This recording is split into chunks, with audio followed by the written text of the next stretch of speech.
making yourself a prosperity magnet.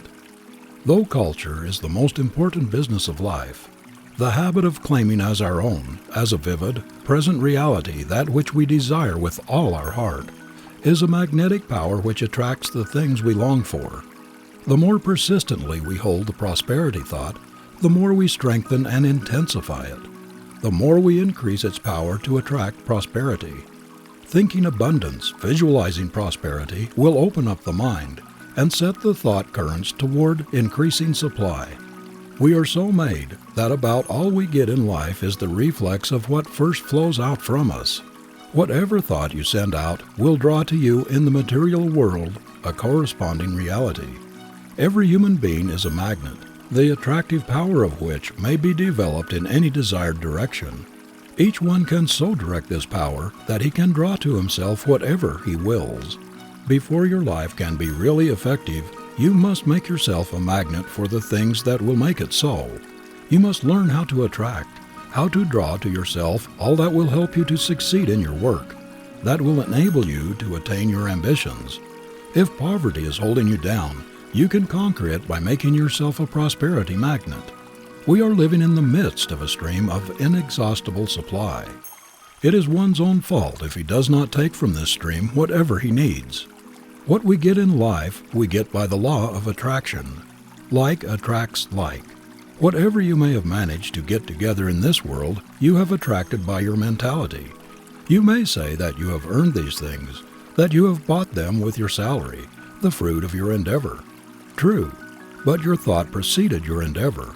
Your mental plan went before your achievement. The mere changing of your mental attitude will very soon begin to change conditions. Your decision to face toward prosperity hereafter, to cultivate it, to make yourself a prosperity magnet, will tend to draw to you the things that will satisfy your ambition. The text, "He that hath a bountiful eye shall be blessed," is the expression of a fundamental truth. The pictures you make in your mind's eye, the thoughts you harbor are day by day building your outward conditions. They are the real forces working ceaselessly in the unseen. And the more you think and visualize favorable conditions, the more you increase your power to realize them. You make yourself a magnet for the thing you desire. This is a psychological law.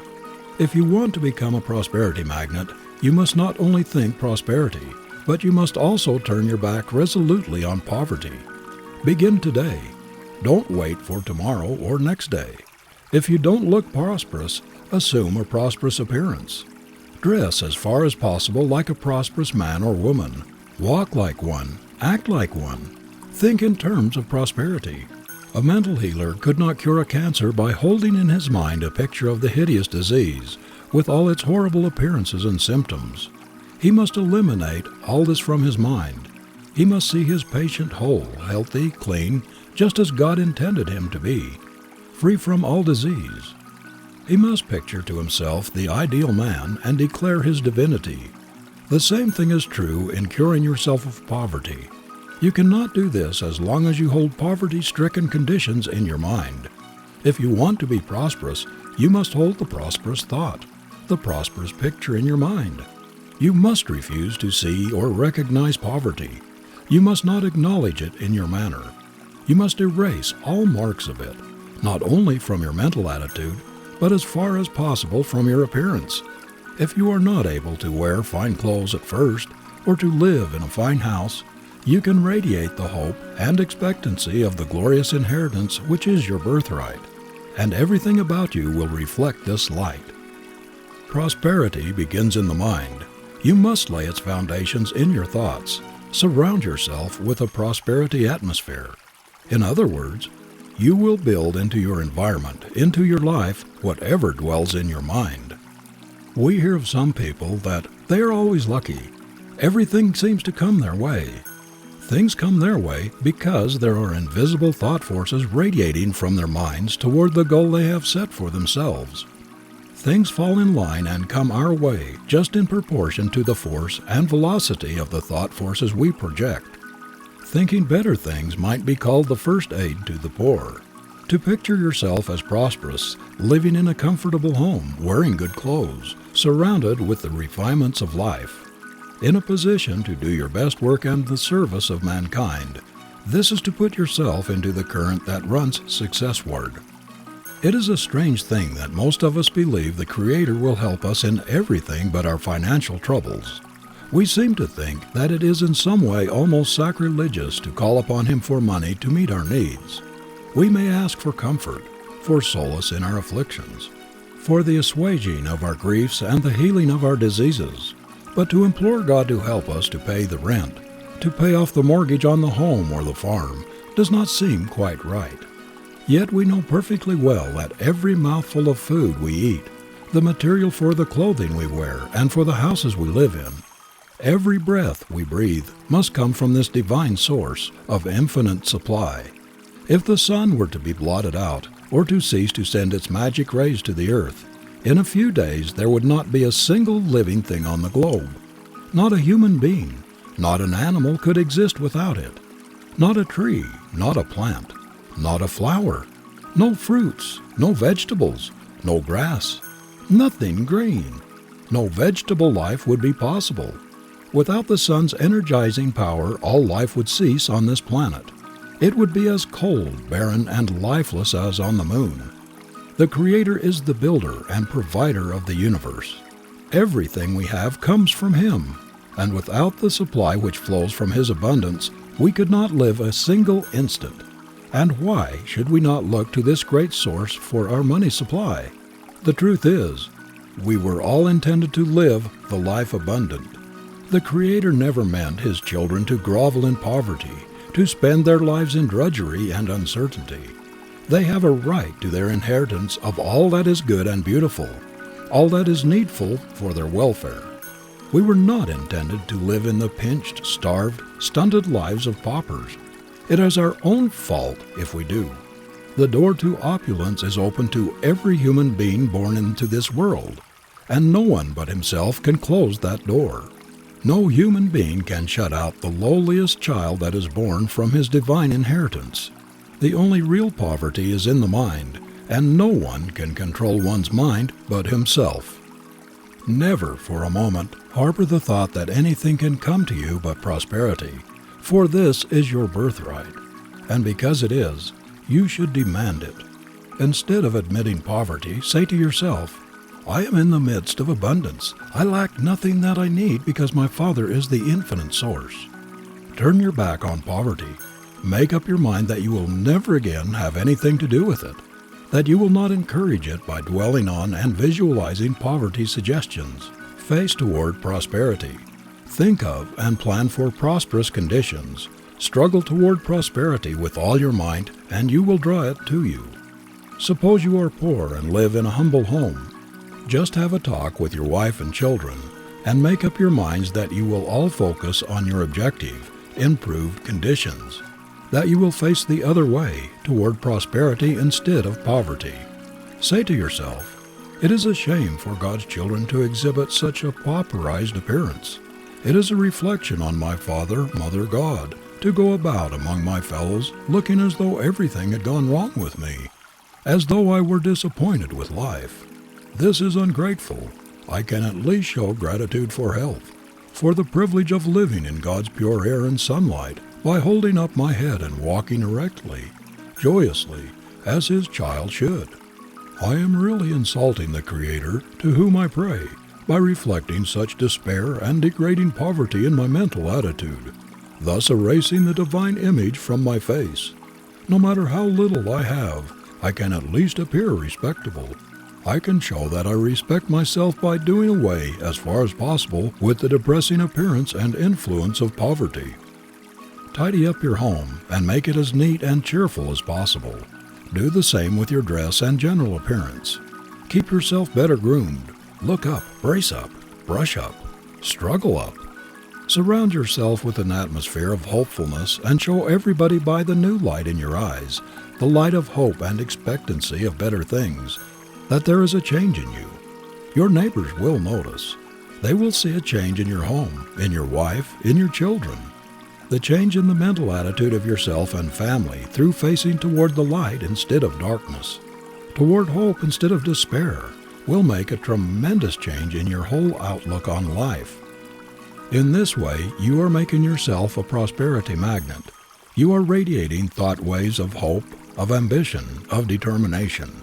Your new mental attitude is expressed in an erect, manly carriage, in squared, thrown-back shoulders, in a neat, clean appearance, even though the clothing may be old and threadbare, in a winning, forceful, magnetic countenance. You are thus establishing the conditions of success. The positive prosperity thought flows out like wireless current and connects itself with similar thought currents. Hold the prosperity conviction. Work steadily toward your object. See opportunity and success in your vista. Determined to be somebody. Hold firmly to the resolve, and your mentality will direct the invisible magnet of your personality to lift you higher and higher, to attract toward you others who will help you in the direction in which you are moving. If you want a better position, more salary, more money to pay off debts, or to get what you need, whatever it may be, cling with all the power of your mind to the thing you are trying to get, and never for a moment doubt you will get it. You do not inherit poverty, squalor. Lack and want have nothing whatever to do with God's children. Your inheritance is divine, grand, sublime. Poverty is a mental disease, and you carry the antidote to its poison in your mind. You owe it to the One who has given you life, health, who has given you brains to make something of yourself, to improve your situation. As long as you keep yourself saturated with the poverty conviction, you cannot rise out of poverty. You must think yourself out of it. The Lord is my shepherd, and I cannot want. Hold that thought firmly and steadfastly in your mind. Believe it. Live up to it. Abundance will never flow through pinched, doubting poverty thoughts, any more than clear crystal water can flow freely through foul, grease-clogged pipes. A right viewpoint must be your mental plumber to keep the connection open and free. Things of a kind attract one another. The poverty thought attracts more poverty. The fear thought, more fear. The worry thought, more worry. The anxiety thought, more anxiety. On the other hand, the faith thought, trust thought, and the confidence thought attract things like themselves. Poverty is a disease that can only be cured by prosperity remedies. The prosperity thought is the natural antidote for the poverty germ. It kills it. The poverty thought cannot exist in the mind at the same moment with the prosperity thought. One will drive out the other. It rests with you which one you will harbor and encourage. Cling to the consciousness of your oneness with the all-supply. Keep the supply pipes between you and the infinite source of all good always open. Don't pinch them. Don't cut off the supply by limiting poverty thought, the doubt thought, the fear thought, the worry thought. Keep your supply pipes open by great faith in your Father, Mother God, who is more solicitous for your welfare than any human parent could be. Hold fast to the anchor of your union with the infinite life. Keep in the current running Godward, and your life will not dry up or become barren, will not be blighted and blasted by the poverty drought. The trouble with us is that we have been in the habit of looking for a material supply when our first supply must be mental. We keep the supply avenues open, or we close them with our thoughts, our convictions. We materialize poverty by our doubting thoughts, by our fears of it. We are just beginning to find that we get out of this world what we think into it, and work out of it. That our thought plan precedes its material realization just as the architect's plan precedes the building. Remember that prosperity cannot flow into your life while your mind is filled with poverty thoughts and convictions. We go in the direction of our thought and our convictions. By no law can you expect to get that which you do not believe you will get. Prosperity cannot come to you if you are all the time driving it away from you by your poverty thought. You must think in a positive, determined way that you are going to succeed in whatever you desire to do or to be before you can expect success. That is the first condition by which you make yourself a magnet for the thing you are after. It doesn't matter whether it is work or money, a better position or health, or whatever else it is. Your thoughts about it must be positive, clean-cut, decisive, persistent. No weak, wobbly, perhaps I may get it, or maybe it will come sometime, or I wonder if I shall get this, or if I can do that sort of thought will ever help you get anything in this world or the next. When young John Wanamaker started with a push cart to deliver his first sale of clothing, he turned on a positive current toward a merchant print ship. As he passed big clothing stores, he pictured himself as a great merchant, owner of a much bigger establishment than any of those he saw, and he did not neutralize or weaken this thought current by all sorts of doubts or fears as to the possibility of reaching the goal of his ambition. Most people think too much about blindly forcing themselves ahead. They do not realize that they can, by the power of thought, make themselves magnets to draw to them the things that will help them to get on. Wanamaker attracted to himself the forces that make a merchant prince. Every step he took was forward, to match the vision of his advance with its reality. Marshall Field projected himself mentally out of a little country store into a clerkship in Chicago. Then he thought and worked himself out of his clerkship into a partnership. Still thinking and climbing upward, he next visualized himself at the head of the greatest merchandising establishment in America, if not in the world. His mind always ran ahead. He was always picturing himself a little higher up, a little further on, always visualizing a larger business, and so making himself a magnet for the things he sought. If John Wanamaker had been satisfied with himself at the start, he would have remained in his first little store in Philadelphia, and thus cut off all possibility of becoming what he is, one of the greatest merchants the world has ever seen. If Marshall Field had stopped thinking himself higher up, when the man he worked for in the little Pittsfield store predicted that he would never succeed as a merchant, he never would have been heard from. But Deacon Davis telling Marshall Field's father that the boy would not make a salesman in 1,000 years did not stop him thinking himself ahead. On to Chicago, the city of opportunity, he said to himself. And on and up he went, until the little country merchant who predicted his failure was a Lilliputian in comparison. The story of each of these men is, so far as the success principle is concerned, the story of every man who has ever succeeded in his undertakings. They may not have been conscious of the law underlying their methods, but they worked in unison with it, and hence succeeded. The same thing is true of Andrew Carnegie, and all of the millionaires and self-made men among us who have raised themselves from poor boys to the ownership of colossal fortunes, or to commanding positions in some phase of the world's activities.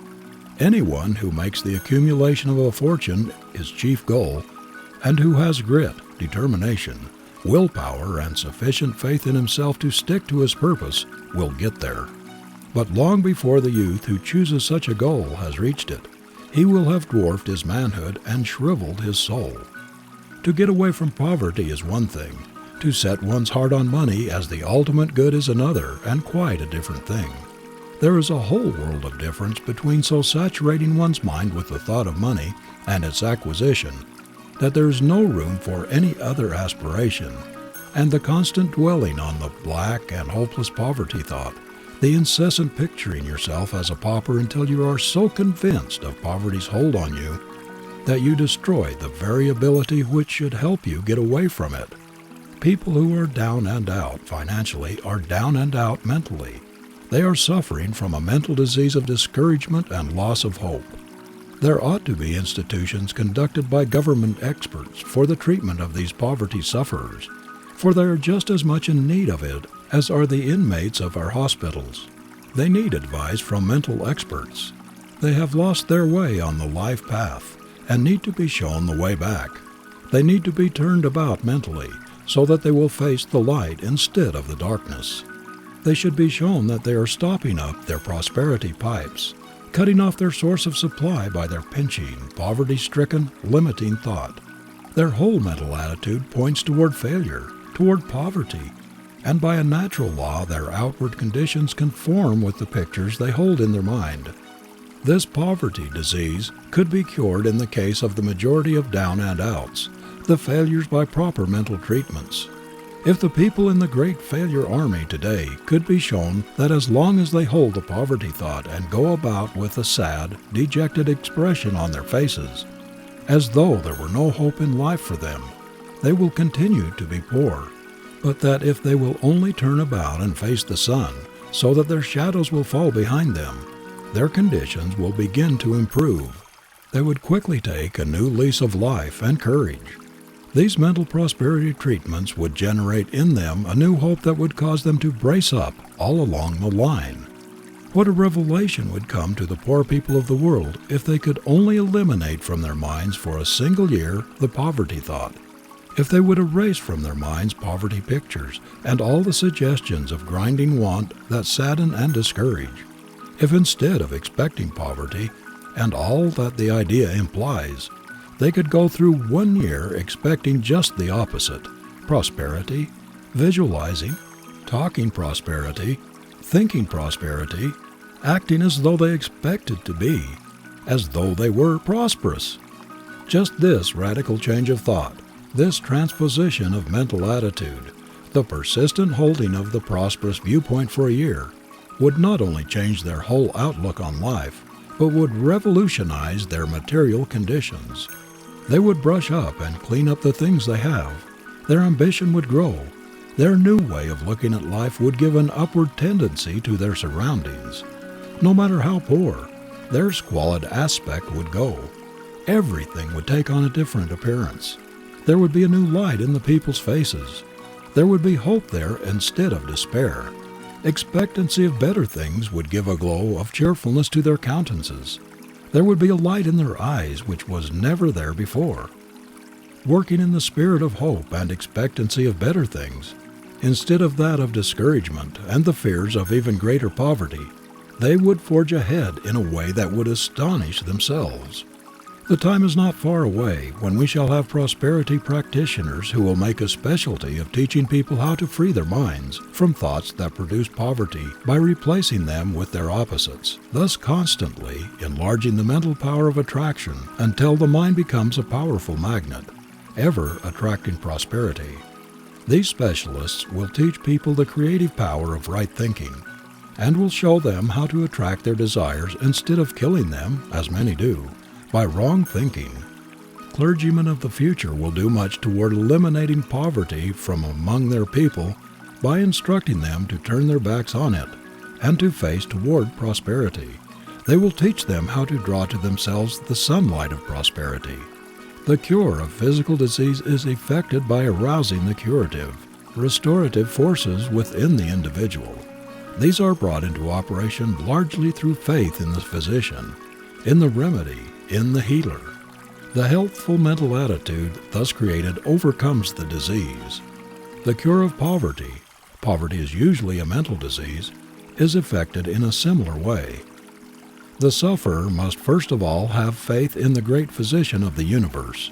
When that is fully and firmly established, there will be no difficulty in flooding his mind with the prosperity thought, the thought that our Father Mother God is the author of abundance, the author of all wealth of the earth, that He is infinitely kinder and more solicitous for our welfare than the fondest mother could be for her child. We have not yet tapped the possibilities of any part of the world's resources.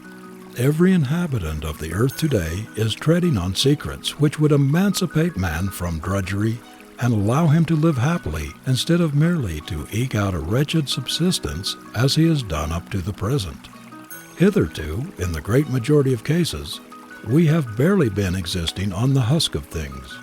Now we are beginning to taste the kernel, because we are coming into a knowledge of the powers locked up within ourselves, and also of the illimitable supply of God's abundance.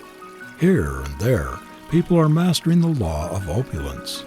They are demonstrating that they can conquer poverty by making themselves prosperity magnets.